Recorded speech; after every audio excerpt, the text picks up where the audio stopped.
Europe 1. Une info, une enquête, un défi. C'est le challenge Vermus. Paul, vous avez du boulot là, attention, parce que je vous ai préparé de sacrées enquêtes. Et là, franchement, va pas falloir chômer jusqu'à 17h30. Bonjour mon cher Laurent quand même, hein. Bonjour quand même, Paul. Bonjour Paul. Bonjour Paul. Bonjour à tous. Paul, j'aimerais, parce que là vraiment c'est pas clair tout ce qu'on a pu lire dans les journaux depuis 3-4 jours, on comprend pas bien tous et on compte sur vous. J'aimerais que d'ici à 17h30, vous nous expliquiez en quoi Albert Einstein s'est trompé dans sa théorie de la relativité. Je vous arrête un instant Laurent. Vous savez à qui vous parlez là? Oui, à Paul Vermus, oui. Oui, et vous pensez que je vais régler ce problème en 1h15? Bah oui, évidemment. Franchement, avec les fréquentations que vous avez... Ouais. Oui, mais enfin ça n'a rien à voir avec mon réseau, ça. Mais tu m'avais dit il y a l'année dernière que tu avais des doutes sur Einstein. Eh ben, Mais non, mais tu là, dois avoir un petit dossier ou quand vous même. me flattez ou vous vous fichez de moi. On te flatte. On te flatte, Paul. Tout est relatif. Ni l'un ni l'autre n'est crédible, quoique. Non, là tu vas trop loin. Non mais c'est possible si vous appelez, je sais pas moi, un grand scientifique. Tristan Bannon. J'ai appelé Michel Pourquoi Soleil, Tristan ça fait Bannon? Que ça m'est venu à l'idée. Elle s'y connaît Elle en s'y vitesse connaît. de la lumière. En et vitesse tout de ça. la lumière et tout. Oublie pas qu'un spermato, ça se déplace à 800 km/h. Tu connais sa fameuse formule, Tristan Bannon. Non. Nœud égale DSK.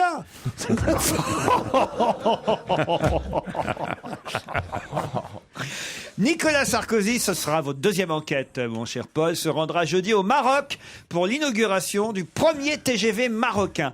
Alors ma question, c'est en ces temps un peu difficiles pour la majorité, qui va accompagner le président au Maroc pour poser la première pierre? Ils disent dans les journaux poser la première pierre du TGV. Ça, c'est un peu impropre comme expression, mais en tout cas, Bah oui, vous voulez qu'on dise quoi? le premier rail ou voilà. En tout cas, comment va être ce TGV marocain et qui va accompagner le président au Maroc jeudi prochain, Paul? Ça c'est de votre portée, ça quand même. Ah oui, ça c'est bien. C'est facile. Je vais partir, je peux pas parce que j'ai du boulot à Paris, mais sinon je serais volontiers parti. Hein. Théâtre, on nous annonce plutôt une bonne prestation de Johnny Hallyday dans l'IB aujourd'hui. On nous dit qu'il est plutôt doué dans la pièce de Tennessee Williams. Mais quand même, moi j'ai remarqué une petite erreur. Ça fait des semaines et des semaines qu'on nous dit que c'est la première fois que cette pièce s'est montée à Paris, qu'elle n'avait jamais été jouée. Or, j'ai lu dans un journal il y a 3-4 jours que Richard Bohringer aurait joué le même rôle alors qu'il avait une quarantaine d'années. Il est alcoolique, Chicken ou...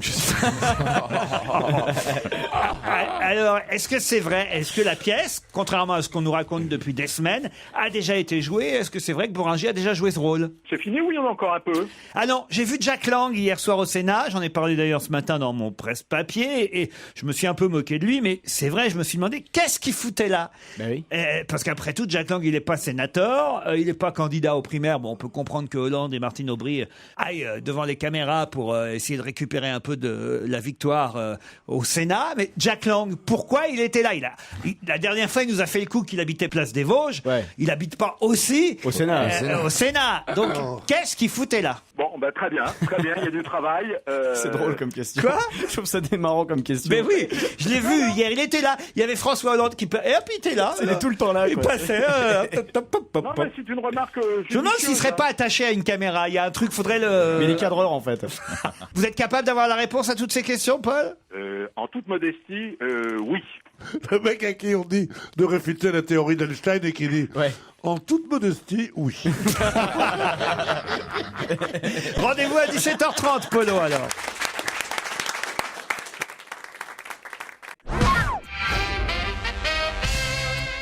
Europe 1. Une info, une enquête, un défi. C'est le challenge Vermus. Alors là, on va pouvoir être rapide, Paul, parce que mes questions n'appelaient pas des réponses très longues et très Non, différentes. surtout celle sur Einstein. Bah, en quoi Albert Einstein s'est-il trompé dans sa théorie de la relativité, Paul? Bah, il s'est trompé de 6 kilomètres. C'est-à-dire que la vitesse de la lumière, c'est 300 000 km/s, et avec les expériences Non, que 300 000 certains kilomètres. membres du CNRS ont faites récemment, ils se sont rendus compte que la vitesse de la lumière, c'était pas 300 000 km/s, mais 300,6 km/s. Il y avait 20 mètres d'avance. Alors, on disait que la vitesse de la lumière, c'était une limite infranchissable. Erreur, c'est pas une limite infranchissable. Mais il faut renouveler l'expérience, ça suffit pas, quoi. Ça a déjà été renouvelé. Voilà. Alors bon, Ce qu'il faut dire, finalement, cette découverte va remettre au goût du jour le fabuleux fantasme, c'est celui du voyage dans le temps, quoi. C'est ça qui est intéressant. Auprès de qui vous avez pris vos infos? Auprès des frères Bogdanov? Non, auprès de Michel Chevalet. Michel Chevalet. C'est pas mal, non mais il a raison. Michel Chevalet, c'est un Bogdanov tout seul. Nicolas Sarkozy se rendra jeudi au Maroc pour l'inauguration du premier TGV marocain. C'est confirmé? Bien sûr que c'est confirmé. Avec qui il va alors? D'ailleurs, bon, il est obligé d'y aller avec le ministre des Transports. Alors, Oui. il y aura Nathalie Kosciusko-Morizet, il y aura Mariani, qui est le ministre délégué, il y aura Alexandre Poniatowski, qui est le président de la Commission des Affaires étrangères, et puis il y aura le président de la SNCF, bien entendu. Monsieur Pépi. Guillaume Pépi, oui, il y aura tout, et puis il y aura un certain nombre d'industriels. Peut-être qu'il y aura Rachida Dati, c'est pas encore fait. Je peux vous dire que Jamel Debbouze ne sera pas là. Ça, je peux vous le confirmer. Gad Elmaleh n'a pas donné sa réponse. Je vous signale que là, ils vont installer un petit bout de rail, jeudi Au prochain. Maroc. Alors, C'est normal. voilà. Bon, je peux vous dire qu'il va pas rouler avant 2015, on a le temps. Mais c'est le premier TGV d'Afrique et du monde arabe. Donc ça Alors, va ce de où à où? TGV, il sera aux couleurs du Maroc. Il ira d'où à où? C'est une bonne question que pose Stevie. Ce TGV ira de Tanger à Casablanca. Alors vous me demandiez qu'est-ce qu'il y aura comme différence entre le TGV français et le TGV marocain. D'abord les couleurs Il n'y aura pas de extérieures. sandwich au jambon.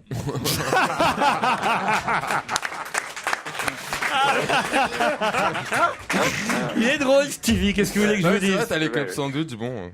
Alors bon, c'est vrai qu'il y aura les couleurs vert et rouge. D'autre part, il y a un système d'air conditionné beaucoup plus performant. Il y aura une protection, ce qu'on ne savait pas contre le sable. On quitte le Maroc pour le théâtre. Est-ce que quelqu'un a joué le rôle que joue Johnny avant lui? Alors l'histoire est incroyable. L'histoire est incroyable parce qu'en 1982, Richard Boringer a bien joué Le Paradis sur Terre. Oui, mais attendez, vous allez voir la suite. Un spectacle écrit, conçu par Pierre Roman, mais qui n'a rien à voir avec la pièce de Tennessee Williams. Il y a que le titre qui est le même, et dans cette pièce, Richard Boringer joue le capitaine Nemo. Voilà. Donc, c'est pour ça qu'il y a une sorte de confusion. Et Jack Lang, alors, qu'est-ce qu'il foutait au Sénat hier soir? Il faut pas oublier une chose, que le député du Pas-de-Calais, il est d'abord membre du comité de réflexion sur la modernisation des institutions. Donc, peut-être qu'il veut moderniser le Sénat, puisqu'il fait partie de ce comité. Alors pourquoi il est allé au Sénat, vous me direz? D'abord parce que, il faut bien le dire, il est comme l'abbé de la Morandais, il est addict aux médias. 24 heures sans une caméra, il est en manque. Ça, c'est vrai, personne ne pourra le reconnaître. D'autre part, il y a une stratégie de communication. Personne pourra le nier, Oui, vous de voulez dire. nier, tu veux dire. Contredire. Il y a très très peu de sénateurs connus du grand public, vous êtes d'accord? Alors la stratégie de communication du PS, c'était de fêter cette victoire socialiste. Et pour fêter cette victoire socialiste, fallait des têtes connues aux côtés de Martine Aubry et de François Hollande qui sont passés dire un mot devant les caméras. C'est ça, vous comprenez? Mettre en avant les gueules connues de la rue de Solferino. C'est vachement intéressant. Hein. C'est pas que ça soit intéressant, c'est une réponse à une question qu'on m'a posée. Alors, Olivier de Kersauzon, vous êtes grand, vous êtes fort, vous êtes brillant, vous appartenez à la légende, mais de temps en temps, il est bon que vous taisiez. Paul, oui. Puisque vous savez tout, notre invité d'honneur vient d'arriver dans la loge. Vous savez qui c'est? Ouais, mais je vous le dirai pas, je voudrais pas gâcher quand même cette petite surprise. Allez, dites-le si vous savez. Allez, c'est un homme. C'est vrai. Alors allez, on va le rejoindre dans un instant après la pub.